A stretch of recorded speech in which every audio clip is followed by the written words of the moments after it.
بسم اللہ الرحمن الرحیم، السلام علیکم۔ میں گور بٹ سیاستہ کے پلیٹ فارم سے آپ کی خدمت میں حاضر ہوں۔ خبر یہ ہے کہ چیف صاحب سخت غصے میں آ گیا اور پروگرام تو بھاجی بڑھ گیا۔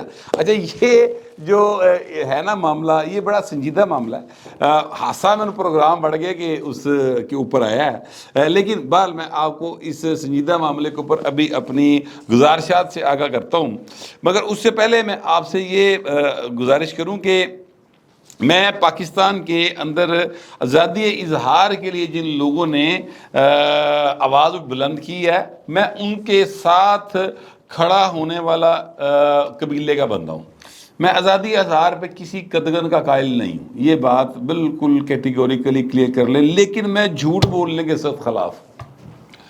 بات کا مجھے نہیں معلوم ہوتی، میں کہتا ہوں کہ یار بات جو ہے وہ کیا کہتے ہیں، مجھے معلوم نہیں ہے، لیکن یہ چل رہا ہے، آپ ذرا چیک کر لیں، اگر درست ہے تو یار یہ پلیٹ فارم حاضر ہے، مجھے بتا دیں۔ آپ کیونکہ میرا ویلاگ دیکھتے ہیں، آپ کو اس بات کا علم ہوگا، سوشل میڈیا کے ذریعے میں جو ہے وہ آپ لوگوں سے اپنی بات کرتا ہوں۔ پی ٹی وی تے گیا تھا جمعہ 8 دن ہوئے نا، یہ تو یہاں پر تو میں جو بات کرتا ہوں سارے اس بات سے سالوں سے واقف ہیں، تو میں جھوٹ کے بہت زیادہ خلاف ہوں۔ اب معاملہ یہ ہے کہ یہاں پر ایک تنظیم، ایک خاص مائنڈ سیٹ کے لوگوں کو باقاعدہ پیدا کیا گیا، ٹھیک ہے، جنہوں نے جھوٹ بنانا شروع کیا، کڑنا شروع کیا۔ یہ پہلے انہوں نے افغانستان کے اندر جو جنگ شروع ہوئی تھی، رشیا نے جو وہاں پہ انویڈ کیا تھا، اس کے وہاں سے گل شروع ہوئی پائے کہ جناب رشیا تو جڑے آ رہے نا، وہ رشین ریچ اسے کہا جاتا تھا کہ جی وہ آ رہا ہے تو وہ جناب گرم پانیوں تک پہنچنا چاہتا ہے۔ گرم پانی جی کیڑی شے ویچ دیو پائیں تسی، ذرا پلیز ہم دس دیو۔ وہ تمام لوگ جنہوں نے افغان جہاد کو، جس کو میں اور میرے قبیلے کے لوگ تب بھی فساد کہتے تھے، میں آج بھی فساد کہہ رہا ہوں، آج بلکہ تو ریاست پاکستان بھی اس کو فساد کہتی ہے عملی طور پہ، ٹھیک ہے۔ وہ افغان جہاد جو تھا، اس کے وجہ سے جو پاکستان جن مسائل کا شکار ہوا، وہ تو پائے نے انہوں فساد انہوں جہاد کہنا شروع کیتا اور جھوٹ دی ایک فیکٹری بنائی گئی۔ تب تحقیق کرنا، تب چیزوں کو سمجھنا، تب حقائق تک پہنچنا کافی مشکل کام تھا۔ اب چیزیں جو ہیں وہ ذرا آسان ہو گئی ہیں سر۔ وہ تب سے ہی کام ریاست پاکستان کے کچھ اداروں نے شروع کیا تھا، وہ چلتا چلایا، اور یہ جڑا ہے نا اپنا جنرل ضیاء، جس کو میں پاکستان کی تمام جو ہے وہ کیا کہتا ہوں، الخبائث کہتا ہوں، یعنی آئین پاکستان کو سب سے پہلے جس شخص نے توڑا اور مارشل لا لایا، وہ جنرل ضیاء تھا۔ تو جنہیں آئین توڑتا سر ان کا کوئی گل ہو ہی نہیں سکتی، وہ بارے انہیں اچھی کام کیتے، انہیں برے کام کیتے، وہ اہل نہیں تھا۔ آج دیکھیں نا چیف جسٹس نے کمال کرتا، کیا بات ہے، شہزادہ چیف جسٹس، انہوں نے کہا کہ میں جنرل ضیاء کو صدر نہیں مانتا، بندوق کی نوک پہ آ کے آپ بیٹھ جائیں۔ یہ کیڑا ہویا بھائی کام؟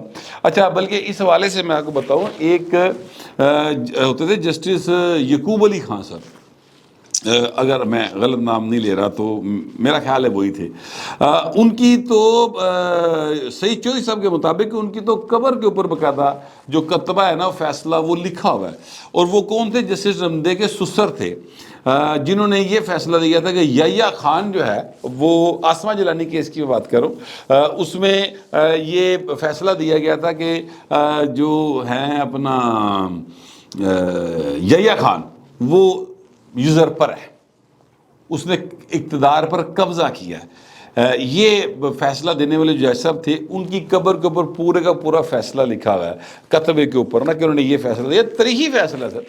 اس میں یہ لکھا ہوا ہے کہ اگر کوئی شخص اقتدار پہ قبضہ کر لے زور زبردستی بندوق کی نوک کے اوپر، جوتے دی نوک تے آ گیا جناب، وہ ڈنڈ بڑے تگڑے سن، وہ سارے ٹھا کے آ گیا، وہ جارا پلوان سی، وہ گوگا پلوان سی، وہ آ کے بہ گیا، لیکن وہ اقتدار جائز نہیں ہوگا، وہ ناجائز ہوگا، ٹھیک ہے، کیونکہ آئین ایک پاکستان کے اندر ایک طریقہ کار اس وقت بھی موجود تھا اقتدار میں آنے کا، آج بھی موجود ہے۔ تو آج انہوں نے کہا، ہمارے جو چیف جسٹس صاحب ہیں جناب قاضی فائصہ صاحب، انہوں نے کہا جی میں ہوں صدر نہیں مانتا، کیونکہ وہ بندوق کی زور پر آ کے بیٹھے تھے۔ تو بات خیر اس طرف چلی گئی، انہوں نے جناب یہ عمران خان والا بوٹا لایا سی، اور وہ بوٹا جڑا نا پھر بڑھتا ایڈا بڑا درخت بن گیا کہ انہیں کو کئی نکے نکے بوٹے لاتے. اور اب جھوٹ کی ایک فیکٹری، ایک نہیں کئی فیکٹری ہیں جو تھاں پھیل گئی ہیں، لاہور سے لے کے لنڈن، لنڈن سے واشنگٹن، واشنگٹن سے پینسلوینیا، پینسلوینیا سے آسٹریلیا، سڈنی، پتہ نہیں کتنے کتنے پھیلے ہیں سارے. یہ زومبیز یہ مسلسل جھوٹ بولتے ہیں، ان کا کوئی علاج ہونا چاہیے.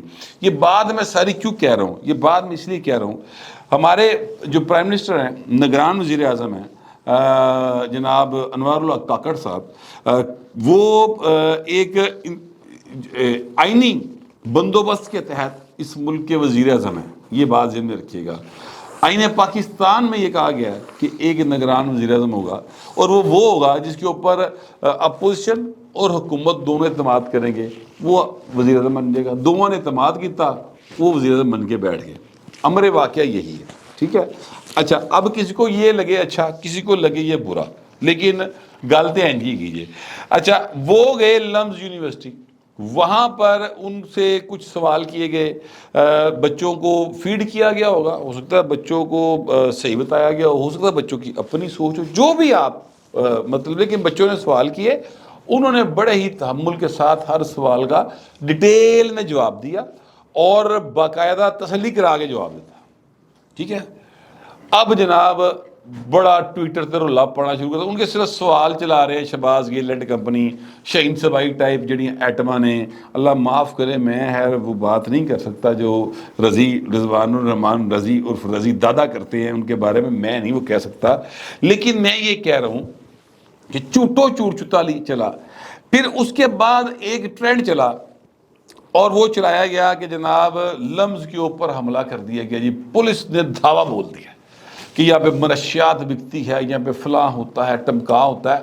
چوٹو چوٹ چتالی سارے وہ فیس بک ٹویٹر جناب ایک رولا پہ آگئی. اب ظاہر ہے وہاں پہ یار صرف کوئی وہ 4 بچے تو نہیں پڑھتے نا، وہاں پہ سینکڑوں ہزاروں بچے پڑھتے ہیں، اور وہ اچھے خاندانوں کے بچے ہیں سارے. وہ 4 بچے بھی اچھے خاندانوں کے بچے ہیں. بچے ہیں نا یار، کتنی عمر ہوگی، 23 سال 24 سال 25 سال. اس عمر کے بال نو کی پتہ ہوتا ہے، انہوں تو علی طرح کوکو نہیں آتا. مطلب کہنے کا یہ ہے کہ ان کو تو یعنی وہ سیدھے بازاروں دہی خرید کے واپس نہیں آ سکتے، وہ تو سبزی کا ریٹ نہیں کر سکتے پراپر طریقے سے. ٹھیک ہے. اس کلاس کے بچے کا مسئلہ بھی نہیں ہے، لیکن میں ویسے کہہ رہا ہوں دنیا کی اتنی سینس نہیں ہوتی انہیں. اچھا اب معاملہ یہ ہے کہ جناب وہ رپڑ جا پہ گیا. آئی جی پنجاب، یعنی یہ بات یہاں تک پہنچی کہ جو آئی جی پنجاب ہے جناب ڈاکٹر صاحب، ان کو ویسے بھی خیر ٹی وی کے اوپر آنے کا بڑا شوق ہے، یعنی وہ ان کو ویڈیو خطاب کرنے کا بڑا شوق ہے اور بہت زیادہ وہ کرتے ہیں. انہوں نے اپنی ایک ویڈیو بیان جاری کیا اور اس میں انہوں نے کہا کہ جناب یہ جھوٹو جھوٹ چتالی سارا کچھ چل رہا ہے، جڑیاں گڈیاں گھومدیاں وہا رہے ہو تے جڑا دوڑن لگدیاں وہا رہے ہو، سب فضول ہے، سب جھوٹا ہے. نہ کسی نے لمز پہ دھاوا بولا، نہ ہمارا کوئی ایسا ارادہ ہے، نہ ہمیں کوئی ایسی انفارمیشن ہے، سب جھوٹو جھوٹ چتالی. ٹھیک ہے. تو مہربانی کریں ان باتوں پہ یقین نہ کریں. لیکن انہوں نے کہا کہ جنہوں نے یہ جھوٹ پھیلایا ہم ان کے خلاف کارروائی کریں گے. سر جی کارروائی کریں، چھڑنا نہیں چاہیے. وہ پاکستان میں ہے تو اتنے پڑھ لو، اگر وہ پاکستان سے باہر بیٹھے ہیں تو پرچہ دے کے رکھو نا ایک بار، جدو کو دی آن کے پڑھ لو، یا ان ممالک میں جہاں وہ رہتے ہیں وہاں پر بھیجیں گے. یہ دیکھیں آپ کے ملک میں بیٹھ کے ہمارے ملک کا شہری انتشار پھیلا رہا ہے. یہ کام کرنا پڑے گا سر. کوئی حد ہوں یار کسی گل تھی. آزادی اظہار ایک اور چیز ہے. مثلا میں اختلاف کرتا ہوں، فرض کرتے ہیں میں یہ سمجھتا ہوں کہ جو ہے گورننس کا طریقہ کار درست نہیں ہے. مثلا میں نے آپ کئی بار اعتراض کیا ہے، میں سمجھتا ہوں کہ یہ جو سموک کا معاملہ ہے، اس سے پہلی ویڈیو میں نے کھل کے تنقید کی ہے. یہ ایک الگ بات ہے. اگر وہاں پر میں یہ کہہ دوں کہ فلانا بندہ جڑا او دا پتر ہے سارے کام کر رہا ہے اور وہ ایسا واقعہ نہ ہو، تو یہ جھوٹ ہے. جھوٹ میں پکڑ ہونی چاہیے. تو آزادی اظہار اور چیز ہے بھائی، جھوٹ بولنا بالکل ڈفرینٹ بات. اچھا دنیا کے جو ممالک ہیں ان کے اندر ہوتا یہ ہے کہ ڈیفیمیشن لا ہوتا ہے. آپ کسی پہ بہتان لگاتے ہیں سر وہ پھر عدالت جاتا ہے. ناصر بٹ صاحب ماشاءاللہ کروڑاپتی ہو گئے جناب, ہے جی. انہوں نے تو اے آر وے تو کما, سما تو کما, پتہ نہیں کہ تو آنے والے روپیے کمائے نے. ویسے بھی ماشاءاللہ وہ ایک سیٹلڈ شخصیت ہے, لیکن واہ پیسے کمائے نے. پاکستان کا پرابلم یہ ہے کہ یہاں پر جوڈیشل سسٹم ہی اتنا مضبوط نہیں ہے. آپ کیس کر کے دیکھ لیں کسی کے خلاف ڈیفیمیشن کا, تو سر بس پھر دادا لائے گا تو پوتے کو جا کے رزلٹ آئے گا تو مشکل نہ جڑے پہلے پڑھ کے 25,000 ہوئے گا یا 50,000 روپیہ ہوئے گا. ٹھیک ہے, تو اس لیے پھر دوسرے شارٹ کٹس نکالے گئے ہیں. یہاں پر جوڈیشل سسٹم ہونا چاہیے, بہتر ہونا چاہیے, اور یہ جو قانون ہے نا ڈیفیمیشن کا, اس کو مضبوط کریں. پاکستان کی سیاست, پاکستان کی صحافت, پاکستان کی معیشت, سر یہ ساری کی ساری تک سیدھی ہو جائے گی اگر یہاں پر جو ڈیفیمیشن لا ہے اس کو پراپر طریقے سے اس پر عمل کر لیا جائے.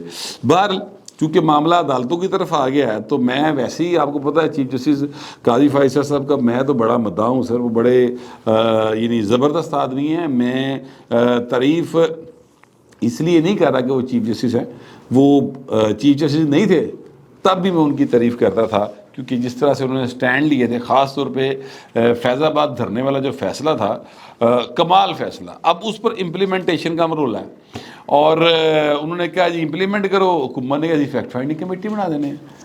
آج انہوں نے فیکٹ فائنڈنگ کمیٹی جو ہے نا وہ اڑا کے رکھ دی, ٹھیک ہے, جس کی وجہ سے میں نے کہا پروگرام تو بڑھ گیا. پروگرام کیا تھا؟ پروگرام یہ تھا کہ کوئی پتھر سے نہ مارے میرے دیوانے کو, یعنی جنرل فیض کی طرف کوئی دیکھے نہ بری نظر سے نا. تو لہٰذا انہوں نے کہا کہ جناب کمیٹی کھیل لینے ہیں. میں نے جب یہ کمیٹی بنی تب بھی میں نے کہا تھا کہ اتنے کمیٹی پانے والی مائی نکل جاتی, کمیٹی نہیں نکل دی, کوئی نتیجہ آیا ہی نہیں کبھی. تو سر یہ وہ پروگرام جو ہے نا وہ تو سر گیا وڑ. آج سر چیف صاحب نے جو طوطا پھڑ گئے سر, کیا بات ہے. انہوں نے کہا کہ جناب یہ بتائیں, یہ آپ ہماری آنکھوں میں دھول جھونکنے والا کام کر رہے ہیں, یہ اس کے دھول جھونکنے کے مترادف ہے. اور کہا جناب پورے ملک کو ایک جماعت نے یرغمال بنائے رکھا, اور جناب کینیڈا سے بندہ بلایا گیا, وہ واپس لوٹ گیا. کون تھا بلا؟ اوڑی بابا. سر اوڑی بابا آیا تھا, یاد کریں, ٹھیک ہے. ایسا رنگ باز کریکٹر سر. اخیر وہ تے بھائن جڑے نے انہوں کا اصل ویژن چھوٹا ہے, ورنہ وہ پرائم منسٹر بن جانے سن. وہ سمال کر آخری نکا بانڈا چھتی پر گیا, ورنہ عمران خان تو پہلی چوائس ہو سی. ٹھیک ہے. بہر اوڑی بابا صاحب جو ہیں وہ واپس چلے گئے, وہ ریاست بچانے آئے تھے, ہوں کینیڈا بہ کے ڈالر بچا رہے ہیں. ٹھیک ہے. اچھا پھر وہ کہتے ہیں جناب ایک جماعت نے پورے پاکستان کو یرغمال بنائے رکھا. ہمیں یہ بتائیں یہ اس کا ماسٹر مائنڈ کون تھا اس دھرنے کا؟ تو سر جی پروگرام جڑا نا جنیاں مرضی ادھروں کن پھاڑ لو, ادھروں پھاڑ لو, کما آگے پھاڑ لو, مطلب ہے کہ تسی جس طرح مرضی کر کے لکھ لو. یہ جو فیض آباد دھرنے والا معاملہ ہے نا, اس کو اگر ایک بار پراپر طریقے سے اس پر عمل کر دیا گیا, چیزوں کو سیدھے راہ پائی گا, پھر کوئی بندہ آئندہ سے کم از کم کوشش نہیں کرے گا کہ جناب ہم اپنی مرضی کی کوئی ایٹم پالیں گے. میں آپ کو سچی بات بتا رہا ہوں. اب یہ جو ہے قاضی فائز صاحب اور جسٹس اطہر من اللہ صاحب, سر ان کے ریمارکس ہیں, کیا بات ہے. انہوں نے یہ کہا کہ جناب یہ جو آپ نے ٹی آر او بنائے ہیں, ٹی او آرز بنائے ہیں, ان میں سے ایک بھی دوسری بتائیں کیڑے قانون کے تحت تسی ٹی آر او بنائے, کیڑے رولز آف بزنس جنہیں تحت تسی کمیٹی بناتی پڑ گئے. اسی کہہ رہے ہیں عمل کرو, تو ہی سر فیکٹ فائنڈنگ والے پاسے لاتا پڑ گئے. تو تمام جتنا بھی ان کا خواب و خیال تھا جن کا ہوتا ہے جی سر واڑ ووڑ کے رکھتا ہے جی چیف صاحب نے, اور مجھے نہیں لگتا کہ وہ اس بات سے پیچھے ہٹیں گے. سپریم کورٹ کا فیصلہ ہے, پیچھے ہٹنا بھی نہیں چاہیے. ضرور نظر ثانی کی درخواستیں سب نے واپس لے لی ہوئی ہیں, ہوں تو عمل ہی کرنا پینا ہے. تو یہ عمل ہوگا تو پھنسے گا کون؟ جنرل فیض, کیونکہ پہن نے غلطی ہے کی تھی ہے اتنے سائن مارے ہیں معاہدے دے اتنے. ٹھیک ہے. اور پھر ماسٹر مائنڈ کون تھا؟ وہ جو مرحوم ہیں اپنا خادم حسین رضوی صاحب، اللہ تعالیٰ ان کو غریق رحمت فرمائے، انہوں نے کہا تھا کہ مجھ سے پوچھا کہ یہ کرو، انہوں نے کہا پھر میں بھی دس دیا گا کہ سانو کہ نہیں کہ اتنے جا کے بیٹھ، تو پائنوں گلاں تے بڑی دور چلی جانی ہیں، بڑے گا کی حالات سنجیدہ ہوتے جا رہے ہیں۔ مجھے لگتا نہیں ہے جنرل فیض صاحب جو ہے نا وہ آسانی سے بچ سکیں، کوششیں بڑی ہو رہی ہیں پر لگتا نہیں پائن کہ حالات آسانی نال انہوں نے بچا لیتا جائے گا، مجھے کم از کم ایسا لگ رہا ہے۔ ہو سکتا ہے میری سوچ غلط ہو اور میں بالکل ہی غلط سوچ رہا ہوں، ہو سکتا ہے آپ کی سوچ درست ہو، جو بھی آپ کی سوچ ہوگی لکھیں ضرور مگر ذرا تہذیب کے ساتھ۔ فی الوقت اتنا ہی، ملتے اگلے ولاگ میں۔